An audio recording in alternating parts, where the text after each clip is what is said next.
Warren Brooks, Interim COO, Transition Operations, Titan Solutions. I slid that business card across the mahogany table like I was dealing the winning hand in a poker game I'd been playing for 12 years. The kid's face went white as copy paper. 20 minutes earlier, Braden Palmer had fired me in front of 6 executives from our buyer. Now he was staring at my new title like someone had just told him the Easter Bunny was real and royally pissed off. But let me back up and tell you how a 48-year-old Navy vet ended up schooling a trust fund baby in corporate warfare. The name's Warren Brooks. Friends call me War. Picked that up during my Navy Reserve days, back when I thought hard work and showing up on time actually mattered in business. Turns out it does matter, just not the way I thought it would. I've been at Apex Dynamics for 12 years. Started as operations manager when we had 20 people working out of a strip mall office. Built every system that made this company worth $600 million to Titan Solutions. Every vendor contract, every compliance protocol, every backup plan that kept us alive when things went sideways. Then our CEO decided to retire. No warning, no transition plan. Just a goodbye email on Friday and an empty corner office on Monday. That's when Braden showed up. Kid's 25 years old. CEO's nephew, has an MBA from some party school and exactly 0 days of real-world experience. First thing he did was print himself a laminated badge and grab a coffee mug that said "World's Okayest Leader." I should have known right then we were screwed. Braden called an all-hands meeting his first day. Walked in wearing a blazer that cost more than my mortgage payment and opened with this gem. "We're going to disrupt some paradigms, people." I looked around the room. Our head of finance was 43 years old with 2 kids in college. Our operations director had been running warehouses since before Braden learned to drive. These weren't people who needed their paradigms disrupted. They needed steady leadership and clear direction. But Braden had other ideas. See, there's a difference between leading and performing. I learned that in the Navy. Real leadership happens in the details nobody wants to handle. The vendor contracts that keep your supply chain running. The compliance reports that keep federal regulators from shutting you down. The backup systems that save your company when everything breaks at once. Braden's version of leadership was PowerPoint slides and buzzwords. Within a week, 3 department heads were calling me directly. Not Braden, me. Legal couldn't finalize our biggest contract because Braden claimed he had master access to our signature authority. Turns out he thought that was just a feeling, not an actual system permission. Finance couldn't get budget approvals because the kid kept replying "circle back" to every email like it was some magic spell that made problems disappear. Procurement was stuck because Braden had streamlined our vendor approval process by removing the steps that actually verified companies weren't scams. Me, I kept the lights on, made the calls, fixed the problems, worked weekends to clean up the messes he created during the week. Look, I'm 48 years old. My kid's a junior in college. That's $30,000 a year I can't just stop paying. My wife Sarah has been patient with the long hours for 12 years because she knew I was building something real, something that would set us up for the future. I wasn't about to let some kid with a business degree flush that down the toilet. But I was tired, dead tired, not just from the work. From watching 12 years of careful planning get torn apart by someone who thought innovation meant ignoring everything that came before him. That warehouse logistics system that saved us during Hurricane Isabel? I built that. The vendor relationships that got us preferred pricing when supply chains broke during COVID, those were mine. The disaster recovery plan that kept us running when our main server died, I wrote that on a Sunday afternoon, while Braden was probably posting motivational quotes on social media. So when Diana Kruger from Titan Solutions reached out asking if we had any continuity frameworks to help with the acquisition, I didn't hesitate. I didn't give her corporate speak. I gave her the truth. One document, password protected, showing exactly how Apex actually worked. Not how Braden said it worked. How it really worked. The systems that mattered. The people who knew what they were doing. The vendor relationships that kept us profitable. The compliance protocols that kept us legal. I wasn't trying to save my job. I'd already started updating my resume. But I wasn't going to let 12 years of work get destroyed by incompetence either. Diana responded within an hour, "This is incredibly helpful. Can I share this with Braden?" I wrote back, "Maybe hold off on that for now." That was the moment everything changed. Suddenly, I was getting copied on emails I wasn't supposed to see. Internal risk assessments from Titan's due diligence team. Integration timelines that mentioned my name specifically. HR forecasts that referenced key operational personnel retention. Then Diana sent me a direct message. "Warren, what's your assessment of the vendor integration timeline under the current leadership structure?" Not ask Braden what he thinks. She asked me directly. Then came the legal document. Sent to my personal email at 11 p.m. on a Wednesday. No subject line, just a file called Apex Transition Staffing, internal draft. I expected the usual corporate word salad. Instead, I found something interesting. Under Key Personnel, Transition Phase, there was a line item for Continuity Lead. The name field was blank, like a job posting nobody had filled yet. I saved that email in a folder I called Insurance Policy, because sometimes corporate wars aren't won in boardrooms. They're won in footnotes and organizational charts that nobody reads until it's too late. Meanwhile, Braden was busy playing CEO. He brought in his college buddy Colton Reed as Director of Strategic Innovation. That's not a real job title. That's what you call someone when you want to pay your friend but can't think of actual work for him to do. Colton showed up with a standing desk, a ring light for video calls, and a whiteboard covered in words like disruptive and scalable. He'd never worked anywhere else. His entire business experience was helping Braden run their fraternity's mixer budget. Within days, everything started falling apart. Our vendor payment system crashed because Colton optimized the approval workflow. He removed 2 verification steps that existed because of federal compliance requirements, not because they were inefficient, because they were legally required. One of our biggest suppliers drove to our office and threatened to repossess equipment. They'd been waiting 3 weeks for a payment that was stuck in Colton's improved system. I found Braden in the break room laughing with Colton over protein bars while our entire supply chain was about to collapse. "We've got a serious problem with vendor payments," I told him. He held up his hand like a traffic cop. "Warren, maybe if you focused less on problems and more on solutions, we wouldn't be having this conversation. Your operations. Let strategy handle the big picture. Just operations. Never mind that I was the one who negotiated the contracts that kept our costs down. Never mind that I'd already handled 5 emergency vendor calls that morning while Colton was taking selfies with his whiteboard.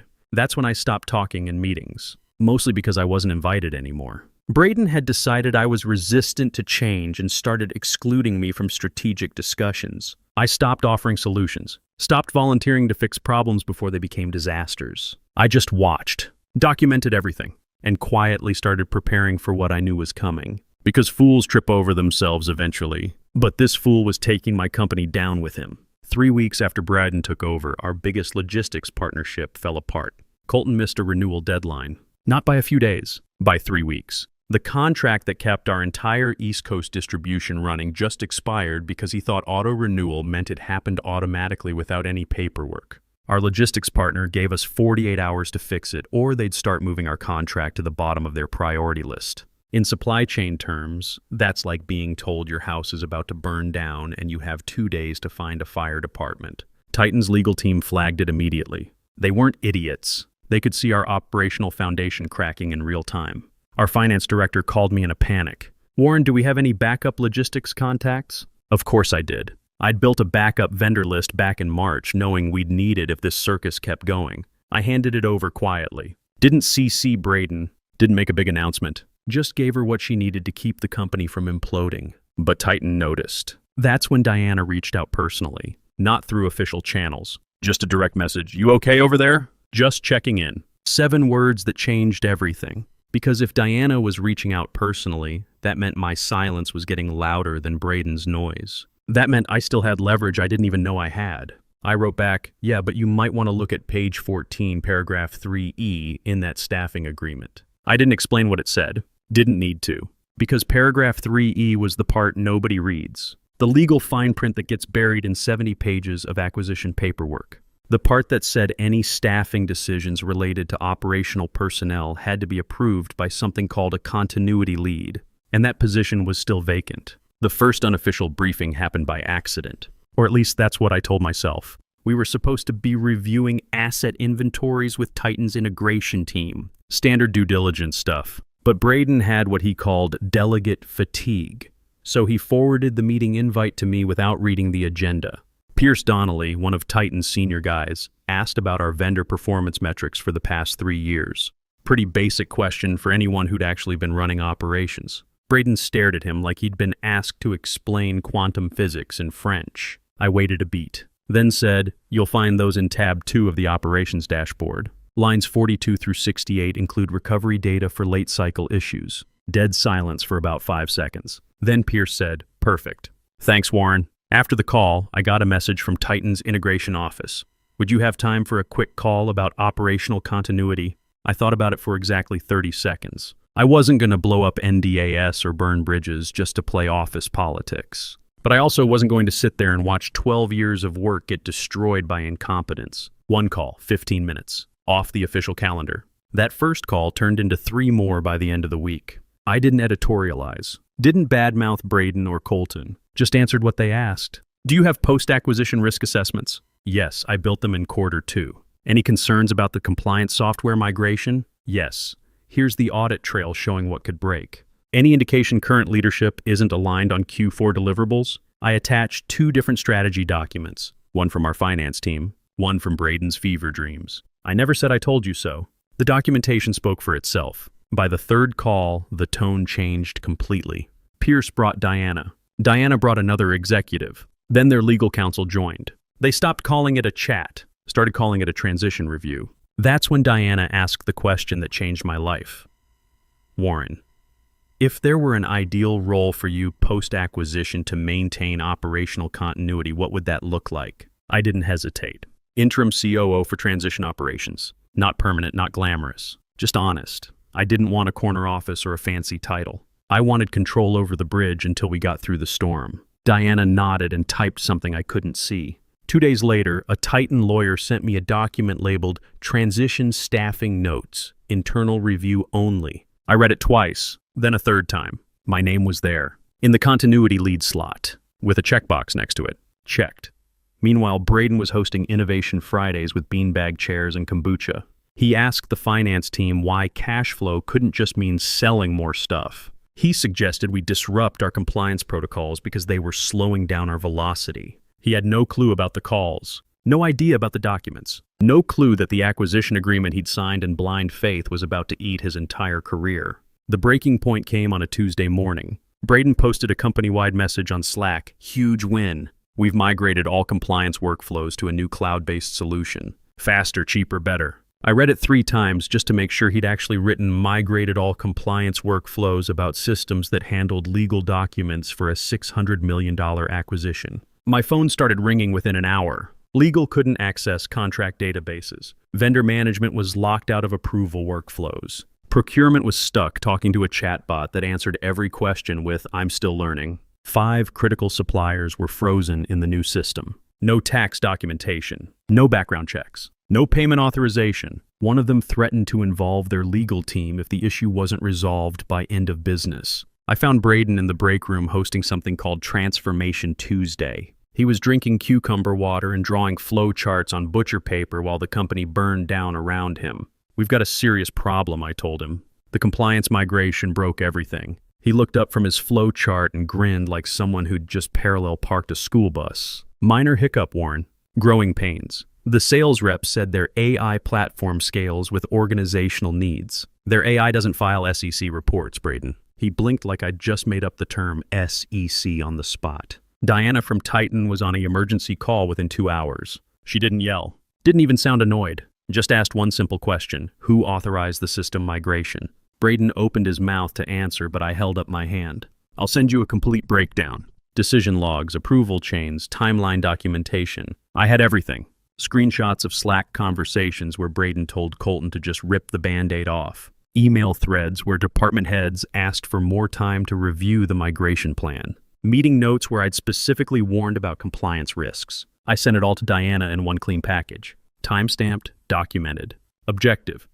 Then Braden tried to spin it. He told Titan's team that I'd been resistant to innovation, that I'd created gaps in the legacy system, that he was future-proofing operations and I just couldn't adapt to modern business practices. What he didn't know was that I documented those conversations too. When Diana got my second email package, she replied with one word: received.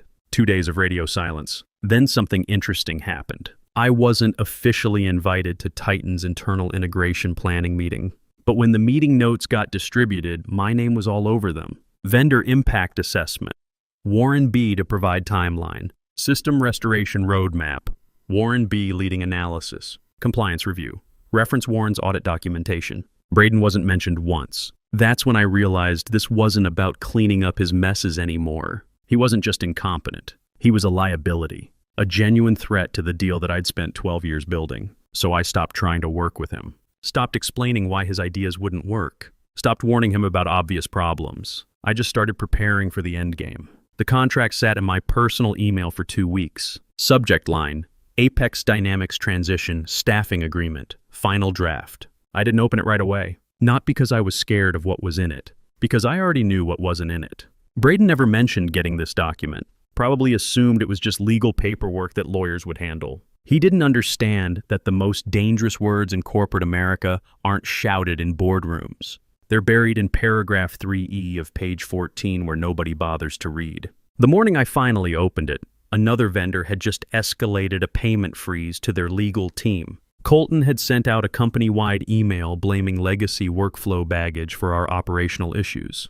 And Braden was in his office practicing a presentation about synergistic value creation. I sat down with a cup of coffee that tasted like burnt rubber and clicked the file open. 73 pages of legal language, charts compliance checklists, signature lines, standard acquisition paperwork. I skipped through most of it until I hit what I was looking for. Page 14, paragraph 3E. All staffing decisions related to transition phase operational personnel must receive final approval from the designated continuity lead, whose authority may not be overridden by temporary or interim executives not ratified by the acquiring company's board of directors. One more line: continuity lead, Warren Brooks. I stared at my name, just sitting there in black and white like it had always belonged there. They'd buried a nuclear weapon in the contract. Braden had signed it thinking it was a formality. He'd authorized a document that handed me more operational authority than he had. The buyers had done it deliberately, quietly, legally. I hadn't even asked for it. I forwarded the file to my personal email with the subject line "Game Over" and walked past Braden's office. He was in there watching TikTok videos about leadership while eating a salad that probably cost more than my lunch budget for the week. He didn't look up. I kept walking because I knew something he didn't. He thought he was running the transition, but I was the transition. The morning before our final acquisition meeting, Braden sent another company-wide email. Subject: The future starts tomorrow. Apex joins Titan. 5 paragraphs about transformational synergies and next-level operational excellence. He thanked everyone for their resilience and adaptability during this exciting journey. I read the word operational excellence and almost laughed out loud. This was a guy who'd asked me last week if gross margin meant we were being rude to customers. That evening, I got a message I wasn't expecting. Short, direct, from Graham Sutton himself. Titan's CEO.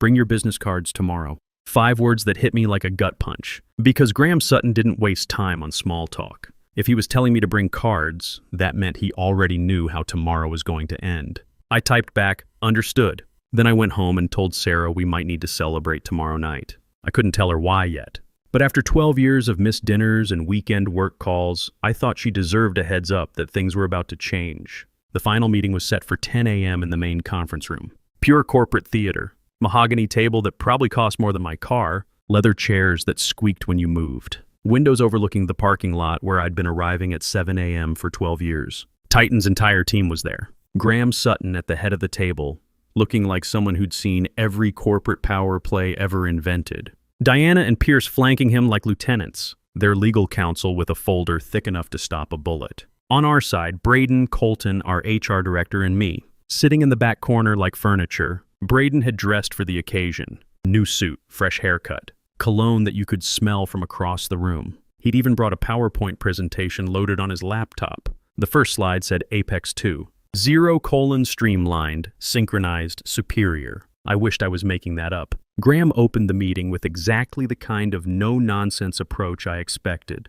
Let's review the transition timeline and key personnel assignments. Braden jumped in like he was hosting a game show. Absolutely, we're excited, we're aligned, and we're ready to hit the ground running. This acquisition represents the next evolution of Apex Dynamics. Leaner, smarter, more agile than ever. He clicked to his second slide. It was an organizational chart with his name at the top and everyone else reporting to him, including a box labeled outgoing personnel with my name in it. I want to personally thank everyone who helped us get to this point, he continued, including Warren Brooks, who will be transitioning out over the next 2 weeks to make room for our new operational structure. There it was, said like he was doing me a favor. Like I should stand up and thank him for the privilege of getting fired in front of 6 executives from our new parent company. Nobody moved, nobody spoke. I reached into my jacket pocket and pulled out one business card. Matte black cardstock, White ink, clean professional font. Warren Brooks, Interim COO, Transition Operations, Titan Solutions. I slid it across the table to Graham Sutton without saying a word. He picked it up. Read it. Then came a sound I'll never forget. Laughter, not mean laughter. Delighted laughter. Like someone had just been handed the punchline to a joke they'd been waiting months to hear. Braden's smile faltered. Something funny? Graham didn't answer. Just passed the card to Diana, who read it and grinned like Christmas morning. Then Pierce opened his folder. Slowly, deliberately. Flipped directly to a page marked with a yellow sticky tab. Page 14. You could hear Colton's chair squeak as he shifted uncomfortably. Our HR director suddenly became very interested in her coffee cup. Braden tried to regain control. Voice a little too loud. I think there might be some confusion here. Warren doesn't represent Titan. He's just here for operational context during the transition. Diana spoke up. Calm as a surgeon. Actually, Mr. Palmer, Warren represents transition leadership for Apex's operational integration. That authority was established in the staffing agreement you signed 3 weeks ago. Braden's face went white. Number. There's no way that's legally binding. Graham slid the contract across the table. Page 14, paragraph 3E. Warren Brooks, designated continuity lead. Final authority over all staffing decisions related to operational personnel during the transition period. Braden stared at this document like it was written in a foreign language, which, in a way, it was. The foreign language of actually reading what you sign. This was never discussed. She was never supposed to. He caught himself. He was never supposed to have that kind of authority. Graham leaned back in his chair like someone settling in to watch a movie he'd been looking forward to. Your signature's right there on page 17, Mr. Palmer, right below the clause that gives Warren operational control for the next 90 days. The room went dead quiet. Braden's mouth opened and closed like a fish trying to figure out how to breathe air. His hands hovered over the table like he was trying to grab onto something that wasn't there. But wait, he reports to me. He's operations. I'm executive leadership. Graham smiled the way a chess master smiles when delivering checkmate. Not anymore. Graham cleared his throat and read directly from the contract. Slow and deliberate, like a judge delivering a verdict. All transition staffing and operational decisions fall under the final authority of the designated continuity lead, Warren Brooks. Any unilateral personnel changes by non-board-approved interim executives are null and void. Braden didn't sit down, didn't storm out, just stood there like someone had unplugged him from the wall. Colton whispered something into his phone and quietly excused himself from the room. Smart move. Rats usually know when the ship's going down. Our HR director suddenly found the wood grain on the conference table absolutely fascinating. There has to be some mistake, Braden said finally. His voice cracked a little on the word mistake. This was never discussed. I didn't authorize Warren to have any kind of executive authority. Diana spoke up without looking at him. Your signature says otherwise, Mr. Palmer, page 17, right next to Warren's appointment as continuity lead. Graham flipped the contract around so Braden could see his own signature. Black ink on white paper, right below the paragraph that had just ended his corporate career. Legal said it was standard transition paperwork. Boilerplate stuff. It was standard, Graham said. Standard for acquisitions where the interim leadership lacks operational experience. That hung in the air for about 10 seconds. The kind of silence that feels like everyone in the room is holding their breath. Braden tried one more time, but Warren reports to me. He's been reporting to me for 2 months. I'm the executive in charge of this transition. Graham didn't raise his voice, didn't even change his expression. Just leaned back in his chair like someone adjusting a chess piece. About that transition, Braden. We're making some adjustments to your role. Pierce pulled out another folder. This one was thin, like 1 page thin. Effective immediately, you'll be reassigned to facilities management at our Kansas City location. Night shift, warehouse operations. They could use someone to help coordinate forklift schedules and loading dock rotations. The room went dead quiet. You could hear the air conditioning humming in the walls. Braden's mouth opened and closed a few times. No sound came out.